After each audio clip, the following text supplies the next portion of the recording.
So with that being said, I am now really excited to introduce today's featured speaker, Kaleigh Mrowka, a Roompact Fellow with us this year. She's going to be leading today's session, Building Together Participatory Practices for Residential Life Supervisors. This webinar is going to introduce supervisors of student and professional staff teams in residential life to participatory processes as a foundation for effective team leadership. We're going to cover practical tools for inclusive decision making, active listening, and co-creating community norms and agreements with your team. You're also going to learn how to use circles as a structure for building connections and navigating those difficult conversations in our work, alongside frameworks for approaching conflict and accountability in your community. Kaleigh, thank you so much for joining us and sharing your expertise with the Roompact community. The floor is all yours. Thanks. Thanks, Amanda. Hi, everyone. Nice to meet you. We have a lot to cover after that description, I guess. I'm going to share my screen and we'll get started. Amanda introduced me a little bit, but my name's Kaleigh Mrowka. I've been in higher education for quite a while now, spent a decade in residence life, a few decades, that would be a lot. But also case management and conduct and high impact practices work and honors programs in student affairs specifically. And then on the side, sort of have been a restorative practices and restorative justice facilitator and also a scholar. So a lot of my work and a lot of the frameworks that we'll talk about today come out of a philosophy of restorative practices, community-based impact work. I have always sort of just been interested in the ways that restorative processes, the way we think about community, can help us to improve our relationships, our community, our supervision practices in higher education. And so we'll talk a little bit about that together today. For folks that are here, I know a lot of folks are going to get the recording, but if you are here and are willing, I would love if folks would just introduce themselves in the chat to figure out a little bit of where you're coming from, what institutions, maybe just your name, your institution, and anything that you're really hoping, a question you have, or if there's something that you really want to get out of today, go ahead and drop that in the chat. I'll keep an eye on it, and that way I can make sure we can get to that as we go. I'll also stop a few times throughout the presentation for questions, but also if folks have stories or examples they want to share. I know speaking up in a webinar can be scary, but if you are willing or want to drop something in the chat for me to shout out, I'll give those moments too.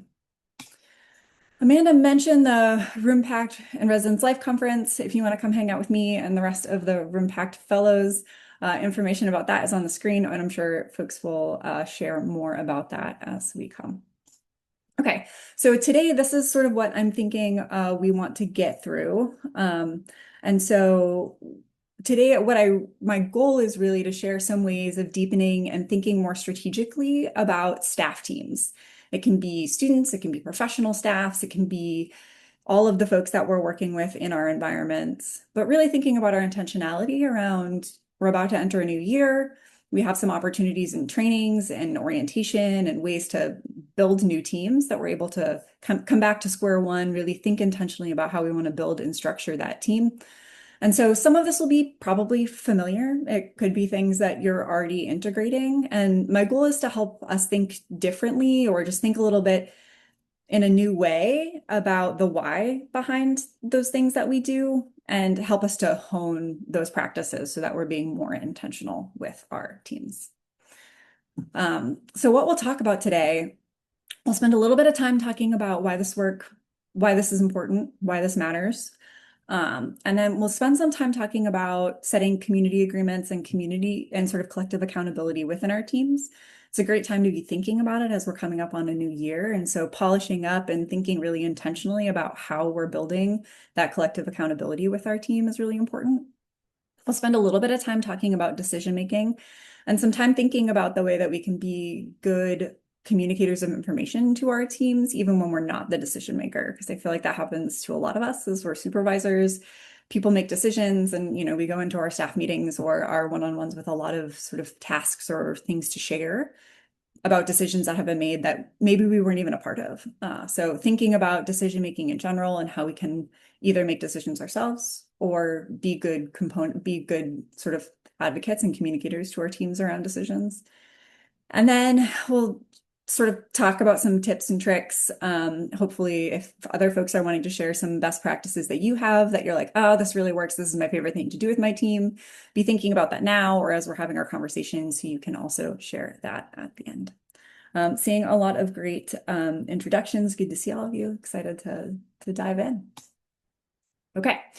So you may have heard this quote before. This is sort of a widespread business statement that has come around. Mark Fields from Ford popularized it a while ago. There's really no official origin quote of this, where it came from. But it says, culture eats strategy for breakfast. And oftentimes when I do this live, I'll ask people what they think that means. But the truth is that culture is oftentimes the reality that determines whether our day-to-day operations, our tasks, our opportunities thrive or crumble, especially when there's things that happen, right? When change happens, when there's issues or events on campus, which, of course, never happens in res life, student affairs, or higher ed, right? Never anything comes out of left field for us. That's a joke. It happens all the time. So the more solid foundation of culture that we can build for our team, the more likely we're going to be able to approach those spaces and move through those changes and incidents smoothly. Of course, not all of that is within our control, right? So we don't have full ownership of department decisions. We don't have, we can't determine necessarily we're all part of, but can't determine our department culture or university culture. Even pieces sometimes like who's in the room, what the environmental circumstances look like. But what we can do is be intentional and build in the spaces that we have sort of the decision-making power or the influence, like our communities and our spaces and our staff teams. We can build intentionality into what we do so that we can hopefully avoid just putting out fires all the time. I think one of the, I do a lot of consulting work, and one of the things I hear from a lot of folks that work in res life is that we spend a lot of time having to deal with crises and issues, right? And that is a natural part of the work and the job. And also in restorative practices, we have this idea, right, that an ideal split of our time would be doing things proactively 80% of the time, so that we've built the foundation of how to move forward together for the 20% of the time when things go wrong. Now, I might argue, especially if you're in res life, that's never really going to be at an 80-20. But the goal is to do better work in building the team and setting processes and building community accountability, so that 20% or 30% or whatever that looks like for you maybe is a little bit easier to get through, or we don't even get there because we've gotten around that staff conflict because we have set expectations together. So that's what we're going to sort of move forward with in this conversation. Some things to think about as to why this is important. The first thing I wanted to sort of show is this chart. This comes out of research by Dr. Amy Edmondson on psychological safety and trust. This chart itself is from a consulting firm called the Snow Academy that is building on her research. And this is a tool that I think is really helpful to help us think about why spending the time doing this work and building the proactive community is important. This is true of our staff teams. This is also true of our floor team, our sort of floor environments and communities. So I think you can also apply it there. But if you're looking at this chart, right, the sort of there's one axis about sort of being between two people versus a whole group, and the other is between this idea that you'll be treated benevolently, which is affiliated with a willingness to take risks, right, and to be your whole self and to show up as your whole person, as a whole person. And so how this works is that trust, which we're all probably familiar with as a concept and a term, is really that shared agreement between two people, right? That it's okay to be myself, to take risks, because I know if something goes wrong, that I'll be treated benevolently. Psychological safety is the term that we use in groups for that same sense on a team. And the reason I like to show this chart is because I think it's worth thinking about what happens when we don't do this well, right? We all want to seek to build that trust and psychological safety, but on a Tuesday, when we have 19 reports to write and things get really hard, sometimes hard to remember that that is just as much of a priority as that report that's due, as the assessment that we have to do, as the conduct meetings that have to get scheduled. Because the opposite of trust, right, is a guarded relationship. And I feel like that's really intuitive. We know that, right? If we don't have that shared sense of trust with someone on our team, that relationship is going to feel guarded. But I think what's more interesting is this idea that when we don't have psychological safety, that's one of the causes of toxic politics. And when I think about team conflicts that I've seen and I've consulted with in res life and other areas, we can move through conflict, but when it starts to become into that space of toxicity, it becomes a lot harder to manage, right? And can completely tank the experience of your team or the spaces that you're in. So it's very important that we're thinking about, how are we building spaces that feel psychologically safe for our students, for our staff teams? And so some of the tools that we'll talk about today, plus a whole bunch of others that I'm sure you know about, do this and help us to do this in the ways that we build our teams. I just think it's important for us to sometimes zoom out and remember that that stuff really is critical and important for the success of our teams.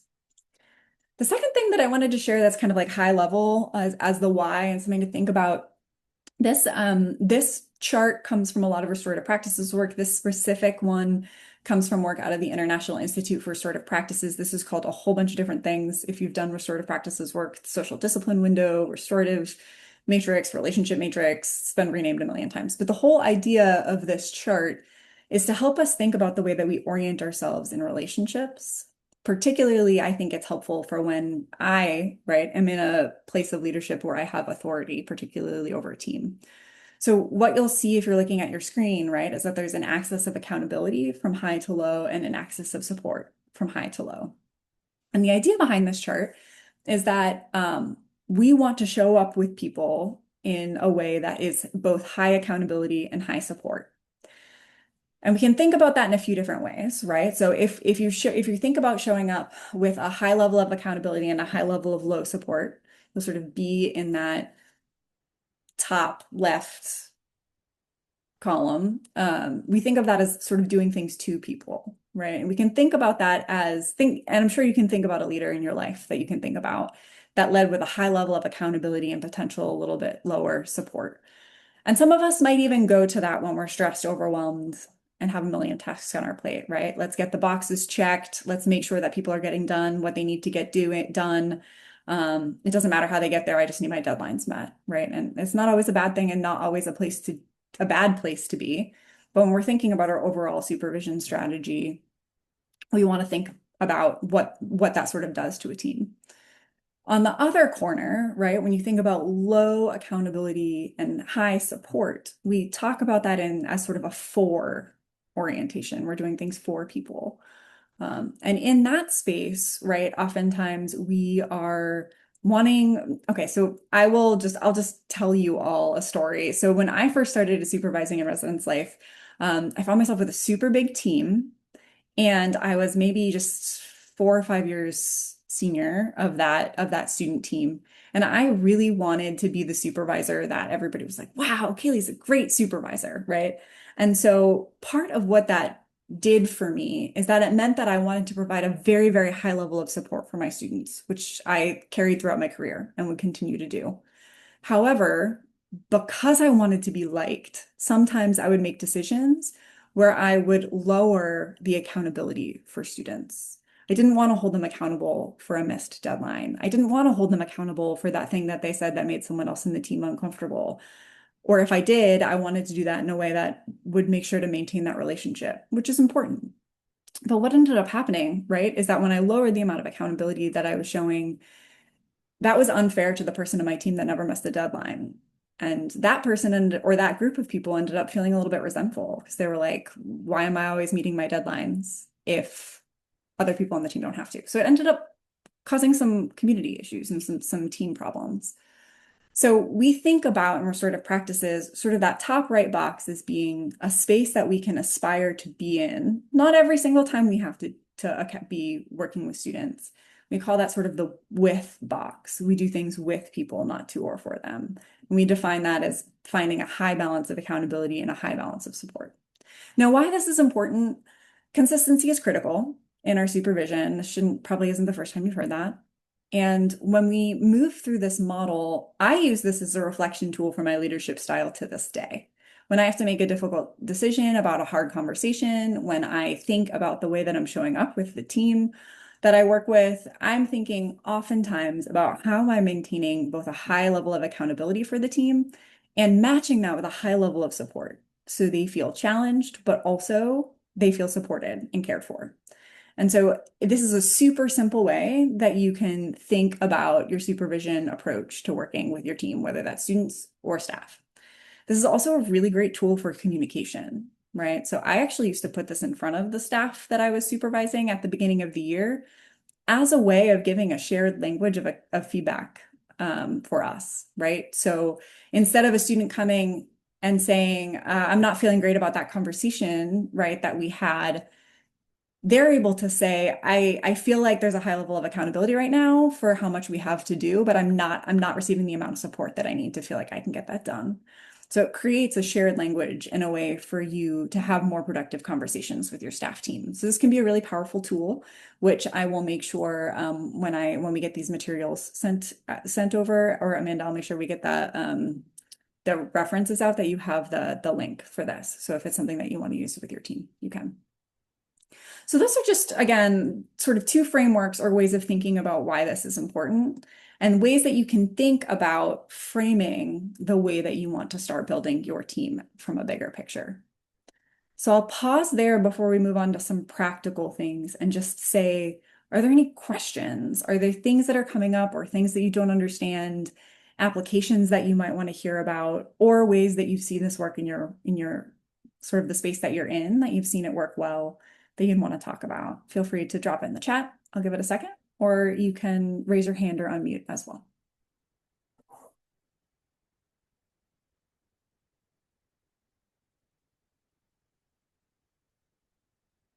Okay, I'll pause if anyone does put anything in, but we'll keep it moving. So the first thing we're going to talk about is this idea of setting community or team agreements. Now, there are a lot of ways to do this, and a lot of institutions and res life departments have built this into the way that they're building their floor meeting plans with communities, using it with the teams that they're building. And it's definitely a best practice for how we work together with our teams. Having done this for a really long time, I will say there are some ways of doing this work that are more effective than others, or will help to really lean into community accountability. So that's sort of what I want to talk about and how I want to lean into this conversation.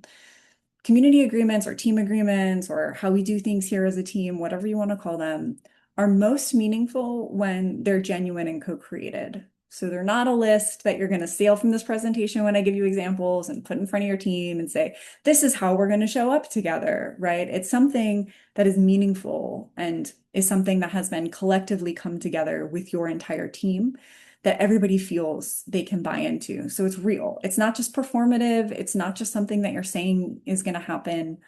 It's something that together you have come together and thought about collaboratively. It can include elements of supervisor expectations. I've seen that done really well. So bringing your set of expectations as the supervisors into the conversation to maybe ask the question, these are sort of my expectations. What do we need to build into these community agreements that will make sure that people are getting the amount of support that they need to get that, to meet these expectations? That can be a really great way to integrate it into the conversation.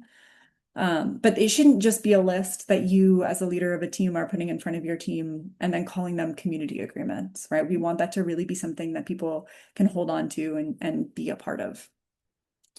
We should revisit them regularly. This is probably the thing that I see most. We're busy.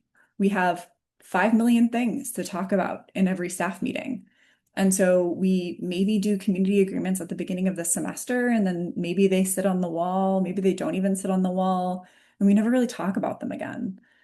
These agreements are most helpful when we actually use the language from them in our supervision practices as supervisors, and we revisit them regularly to check in about how we're doing, to see what people feel like we're doing well and what we might need to improve on, and if anything's missing. And so making sure that you're rebuilding time into your agendas, into your one-on-ones, into your conversations, to come back to these conversations regularly and make sure that people are actually buying into them is really critical. And that's true of a staff team community agreement. It's also true of a floor community agreement. It can be really helpful. And it requires a shift into shared accountability, right? So this is a list, and this has to do a little bit with how you frame. So I'll give you some example questions for this. But the idea of community agreements, right, is that this is something that we have built together that we're going to do. And the expectation with that is that not only are you going to hold the team accountable for that as a supervisor, but the rest of the team is going to hold each other accountable for that. Now, if you can find a way to make that switch on your team, that's when the team environment starts really feeling like it's going from a good team environment to a super great one, right? So when your students or staff feel like they can say, hey, I have a question. I feel like we're not attending to this community agreement where we said that we would really try to value each other's time and be here in a timely way for staff meetings. That doesn't seem to be happening. So what do we need to do as a team to get there, right? And finding a way to use that as a way to give feedback to their teammates, using these community agreements as a way to do that. Finding a way to ask questions of each other that allow for that accountability to not feel like you just as the supervisor having to tell people what to do, right? And set the boundaries all the time. And lastly, this can be done over time.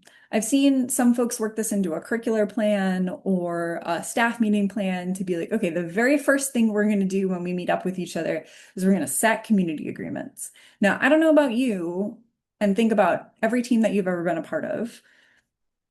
On day one, you might not be ready to have that conversation, right? That may be a day 2, day 3, end of training conversation. Once you've gotten to know some of the people, you're sort of vibing it out and feeling the conversation. Or it could be something that you start on the first day and then maybe come back to in a few days. Maybe the first day is just a conversation about what people need in a team, and then you're actually setting those agreements at a later date once people have had more time together. There's lots of ways that you can do it. But again, the idea is that you want your community agreement process to feel real and to feel like it's going to be something that is usable for your team, which means that it doesn't have to be done in a time block. It doesn't have to be done with a certain set of questions, and it doesn't have to have sort of like a finalized version that looks the same as every other team, right? Like you don't need 5 things that we do. I've seen some people say like, okay, what are the 5 things that we're going to do together, right? What are the 5 expectations? It can look however you want it to look, right? And you can hold each other accountable for that, however works for your team. And you can work together. We'll talk about it in the decision-making section. You can work together, right, to figure out what that process looks like and it's going to be best for your team. So if you're doing community agreements, we'll talk a little bit more about this, but I'm going to really encourage you to think about how you're doing that, what you really want the result of that process to look like. How are they usable? How are they something that your team can actually come back to? And thinking about, how do I build this process to be more effective for the team that I'm leading? And again, here are some things that you can think about, right? So building them together, doing that co-creation state sort of approach, revisiting agreements regularly. I write them into my meeting agendas every 3 weeks. Like every 3 weeks, we always come back and say, everybody's going to share one that they think we're doing really well on, and everybody's going to share one thing that they think we can do better or that I can do better and I can commit to doing better on. And then we talk about it, right? And we talk about whether those need to change or not. And it really makes it feel like a living document and something that we're doing together. Also embedding it in one-on-ones, right? This is great language to seek feedback from students in a way that you're giving them the language that they can actually give that feedback in modeling that in a respectful way, right? So instead of being like, I'm really struggling with this person because of this like thing that happened, they can say, remember as a team, we agreed that we were going to use I statements. I'm really struggling in conversations with this person because I feel like that person isn't doing that, right? I really feel like I'm struggling to have good conversations with that person. It makes me feel disrespected because of that. And so using these as a way of getting feedback from students in one-on-ones and giving them space to talk about how that team experience is going for them, and maybe putting that on a shared one-on-one agenda as a regular check-in item or an option for them to check in, which we'll talk about in a little bit as well. And then again, embedding it in staff meetings regularly can also be really helpful. Here are some example questions that I've used. You don't have to use all of them. These can take, when I've done these with a team of about 8, these questions in themselves can take, 40 minutes or so. And I'll share a little bit more about how I usually do it. But you can ask, it doesn't have to be just directly like, let's come up with community agreements together, right? You can use this as a way of really building a community and building a team and getting people to be vulnerable and learn about each other. So think of a team environment where you felt productive, heard, and connected. What's something that comes to mind? How did that feel? Getting people to start centering and thinking about what would it feel, look, and be like to be on a team that was working at its ideal, right? What is their hope for what the team can look like? Imagine an ideal environment for our team. What would describe that, right? Put them in pairs, have them dream and think about what the ideal sort of team environment is going to look like for them, what sort of that community would look like for your staff team.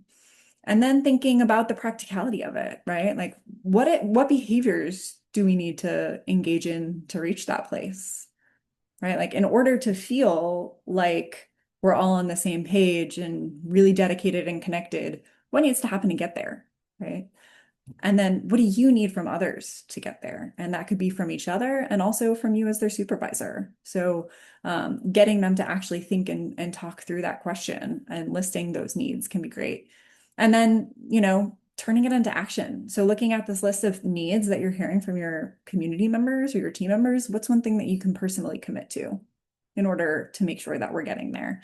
And that's something that could serve the foundation for a community agreement session. Now you'll see this as session one because you're not going to necessarily have a polished version of community agreements after this conversation. What you're going to have is a sort of shared understanding of what people are really hoping a community will look like. You'll have sort of a North Star and some ideas about how you as a team might get there or what people are going to need in order to get there. You can then spend time either in the second part of the session or you can come back to it at another time when people know each other a little bit better to actually come back to those pieces and build something together about what those agreements could look like. So looking at our behaviors and commitments from last session, what are the 3 agreements for our team that you would suggest? You could do that in pairs or small groups, and then come back to the group and build a list together. And then thinking about accountability. So like, how are we gonna use this? This conversation was helpful for us to understand each other better, to learn a little bit, to set some collective agreements. How are we going to use it? What does it actually look like to hold each other accountable? I've seen supervisors do a really great job with maybe having some case studies, right? Like, so let's imagine that this is happening, right? How might we use our community agreements to work through that together and actually workshopping that team time with them on how we do that? And lastly, actually asking them, like, what routines can we set for ourselves in team meetings and one-on-ones? One of the best I've seen, I was working with a team a few weeks ago, and they added a question. They ended their meetings with kudos every week, which I think is pretty great and pretty typical. And then the last question that they asked in a circle, which we'll talk about, was what's one thing from the community agreements that you want to commit to this week? Or one thing in our list of things that we have to do that you want the rest of this community to know that is something that you're focusing on? And so what are you committing to in order to move forward so that it was making it real for them, that it was important for them to also show up in that way. And I thought that was a great suggestion that student team came up with as a way of holding this together and moving forward as a team. So there's lots of different ways you can do this, lots of different ways you can think about community agreements. And I encourage you to maybe add a question to the session, the way that you already do this, or to think about how you can make your agreements as a team feel less like this is the way that things need to happen as your supervisor and more of again, high accountability, high support. How do we do this with each other and build a good experience for all of us where we're going to excel, get things done, but also enjoy ourselves and enjoy being on a team together.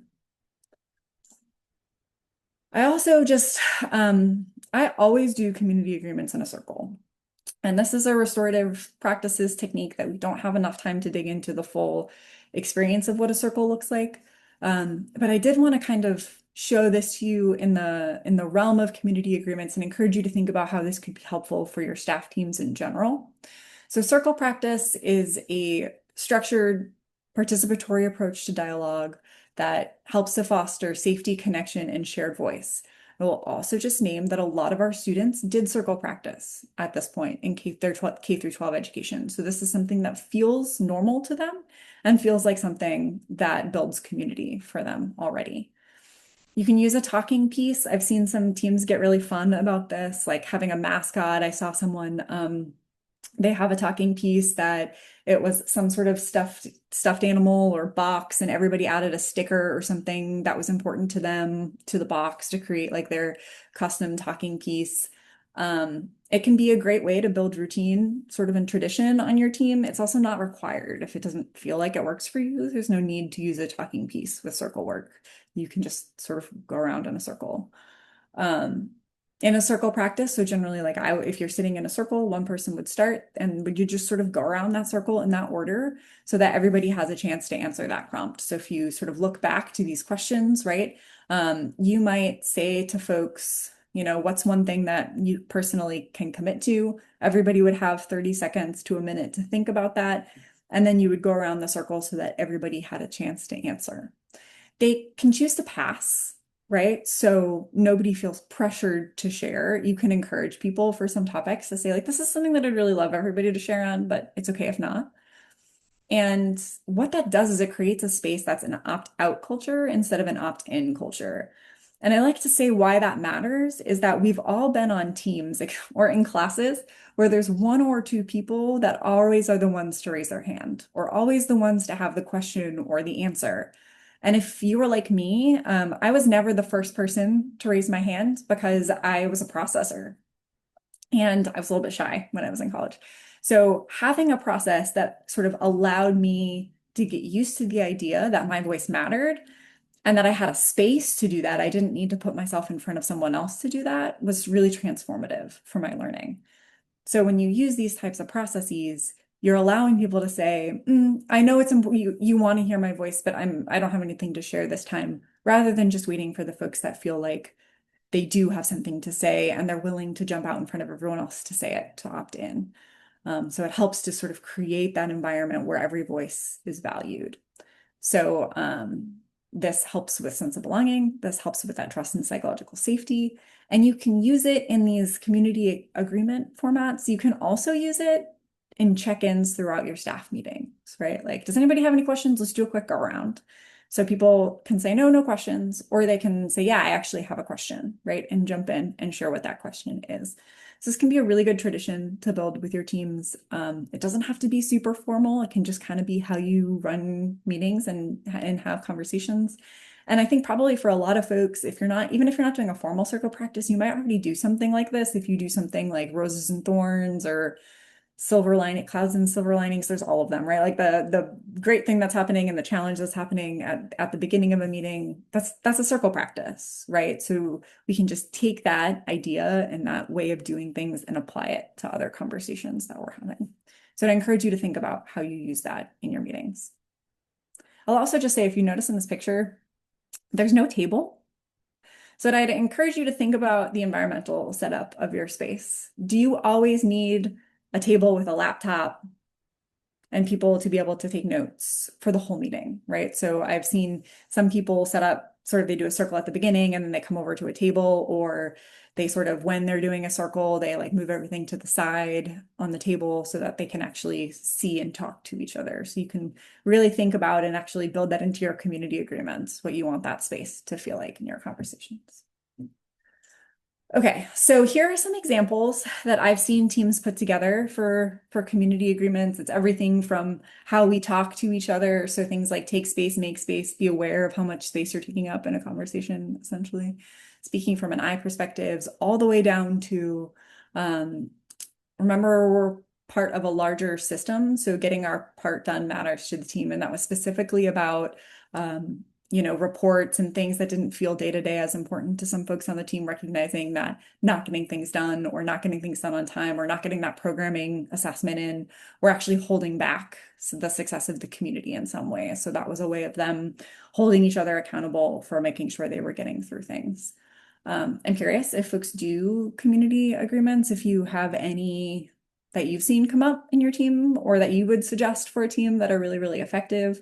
Go ahead and drop those in the chat. I'd be curious to see if you have anything or any language that has really worked for you in talking to your team about expectations and agreements. I'm also curious if you do have questions or stories or anything else that you want to add for the community agreements conversation. Feel free to raise your hand or drop those in the chat as well. And I will just pause for a second to see if anyone has anything to add.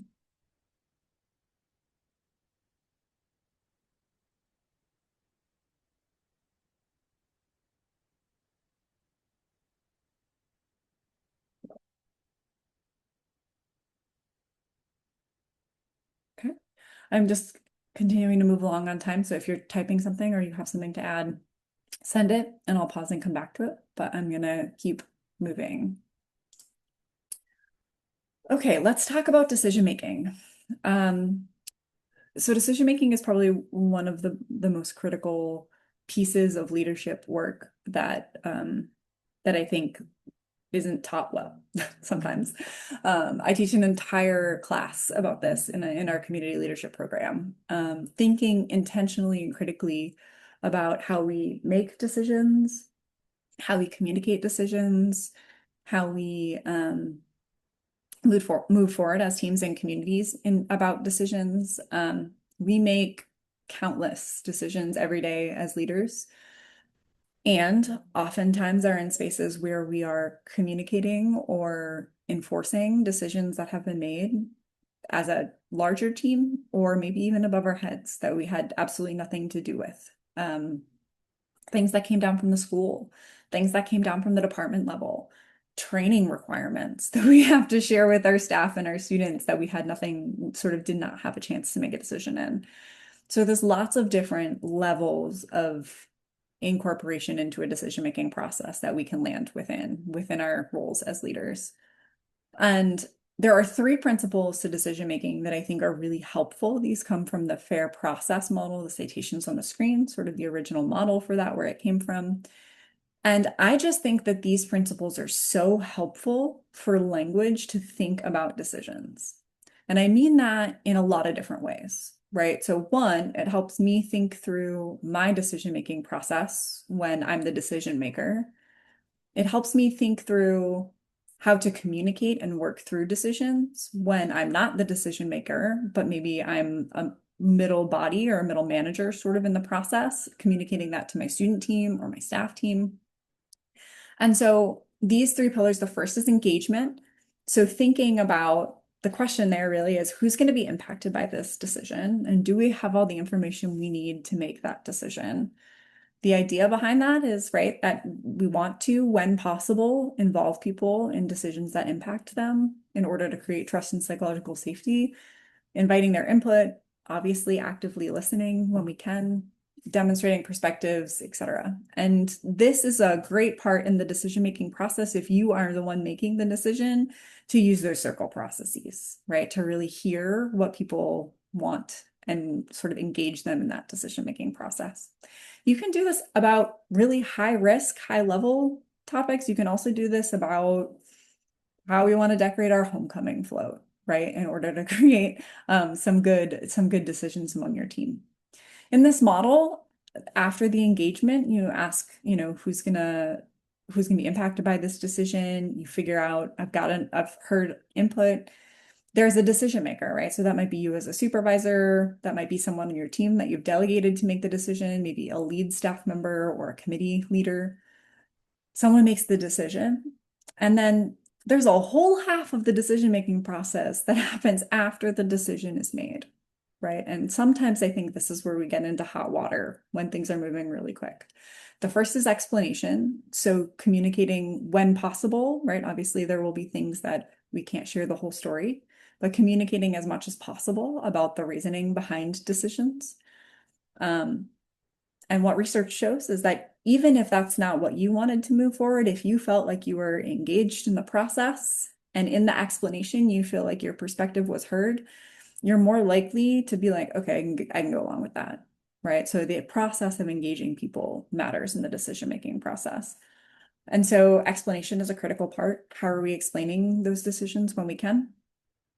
And then the last thing is expectation clarity. So like, what does that mean for me? And I feel like oftentimes when I was in residence life, this was the one that I was oftentimes trying to fill gaps on, right? So decisions would get made, they would tell us to announce it in a staff meeting. Maybe I didn't understand the full expectation clarity to communicate that to my staff team, right? About what happened next, what that meant for them, what that training change was going to mean for their experience and for their time. And so what having these three pillars does, or three principles does for me, is it allows me to think critically about how I can both be a partner in that decision making and how I can communicate that decision and be a partner to communicate it. So some ways that I mean, and that you can think about that, right? When you're the decision maker, you can think about these three principles and build a process that's going to have all three.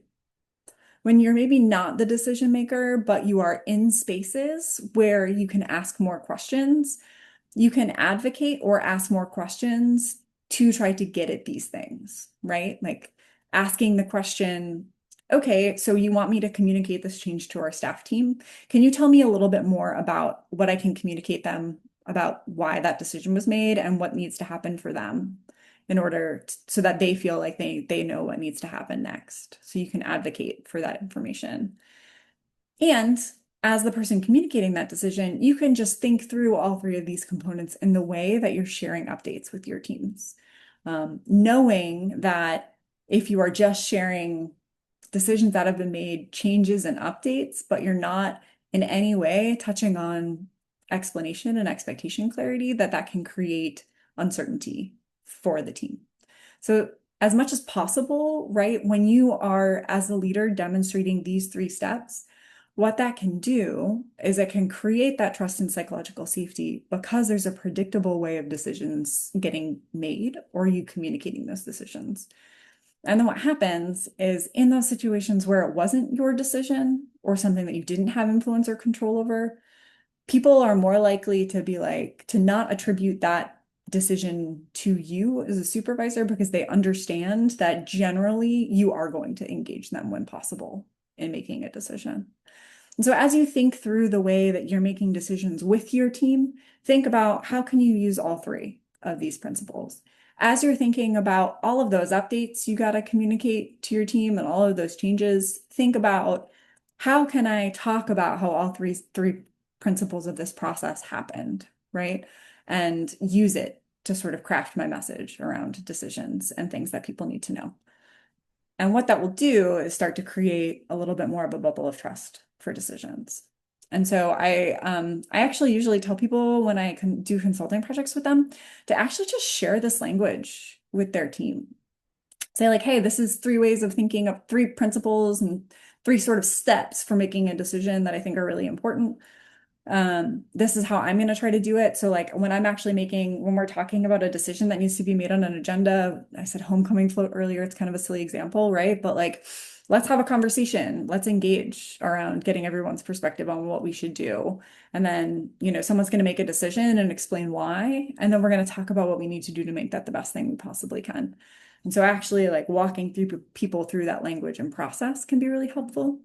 Secondly, it gives people a language to give you feedback when decisions don't feel good, right?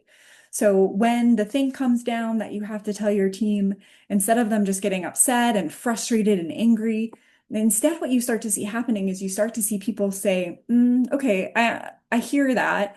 I don't feel like I fully get the explanation. Is that something that you can't share or something that we just don't know? Or, okay, I understand why we made that decision, but I don't have expectation clarity. I don't know how I need to change the programming that I'm planning on doing next month. Can you give me a little bit more context about what that means for me?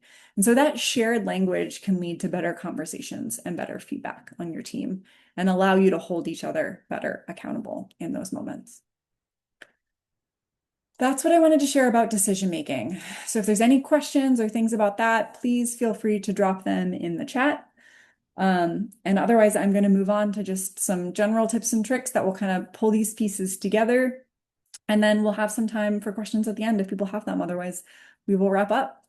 So the first is for one-on-ones, and some of this you might be doing. And so again, if you're doing it, check it off. If you don't want to do it, don't do it. If it's something that you think about you could improve or integrate, please feel free to take with you what is helpful.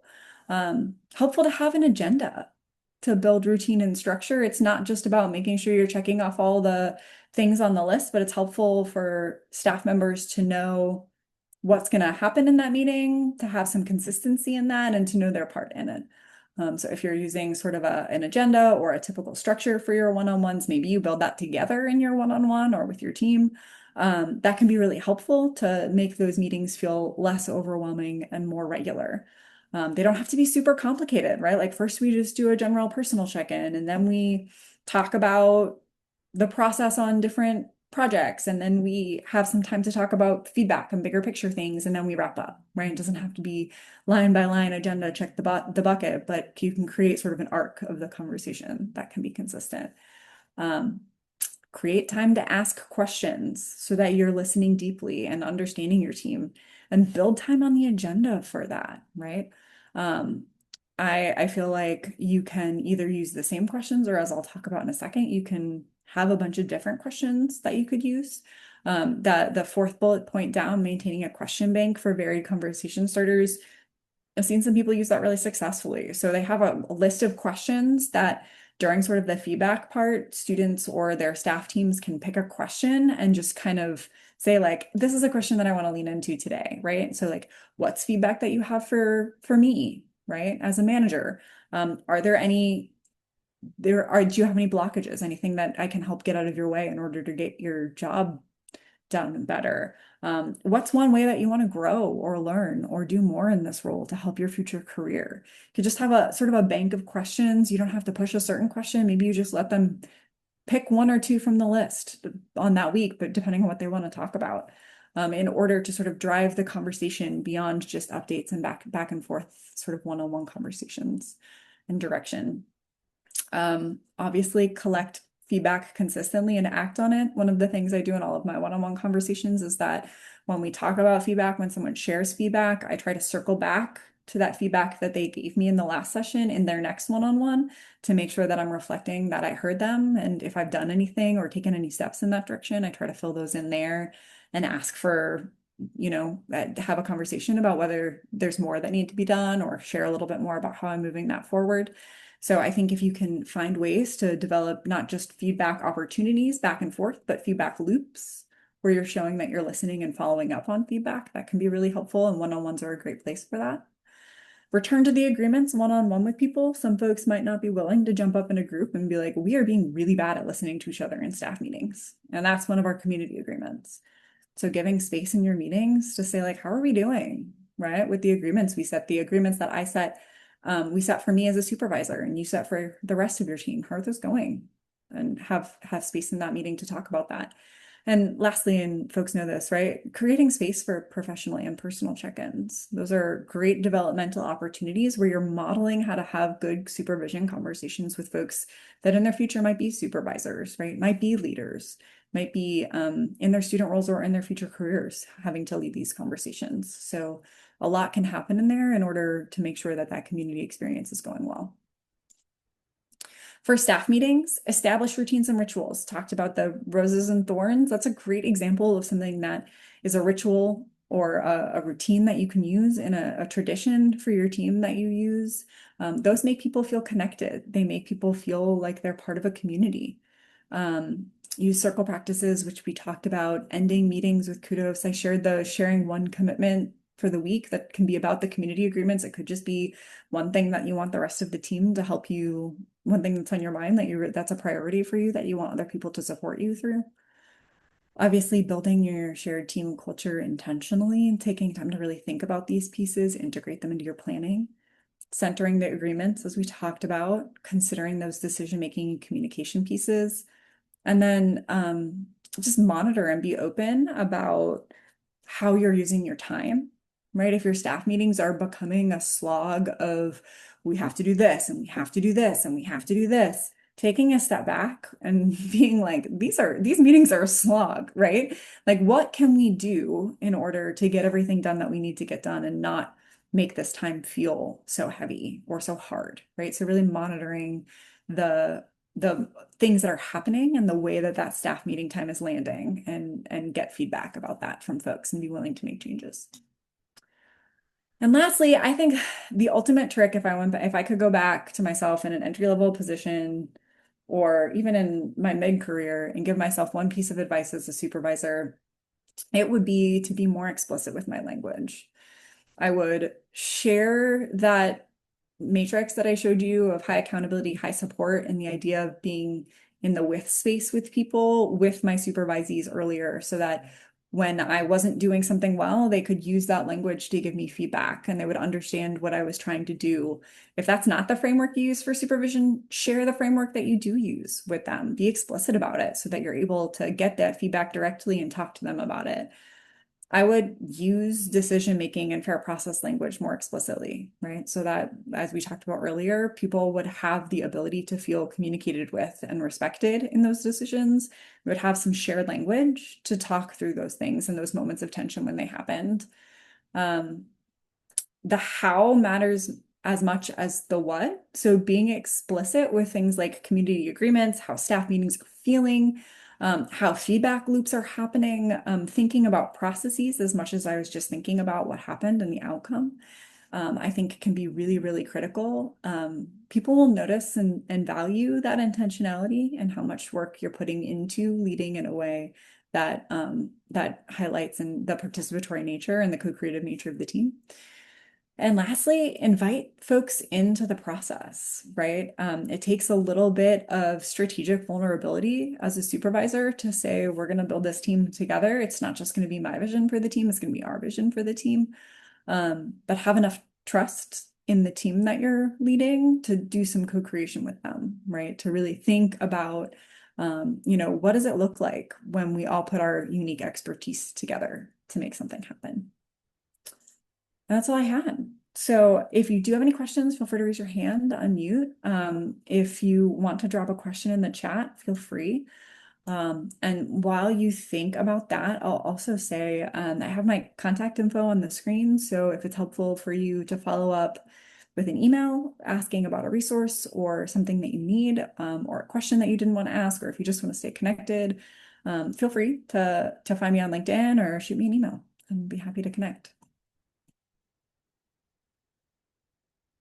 Thanks, Katie and Zachary. I appreciate the comments, and I hope that some of the thoughts are helpful. Amanda, I'll pass it back to you. Yeah, thank you so much, Kaleigh. I appreciate the time and energy today to be our featured speaker and providing some additional context for us on strategies to use with our RAs and our professional staff teams. Thank you so much for your time. I want to thank all of you for joining us again today. We're so glad that you were able to be part of the conversation with us this afternoon. You will be receiving a follow-up information in the next few days with access to the recording of today's session, so you can revisit it or share it with a colleague on your campus. Before you go, I hope that you'll take a couple of minutes to fill out the survey. Just put the form in the chat. So if you would take a second to fill that out, it really helps us build out our calendar for future sessions. A couple announcements for you. We are going to be taking a bit of time off from our monthly webinar series. We know you are gearing up for July summer fall training and getting ready to open our buildings.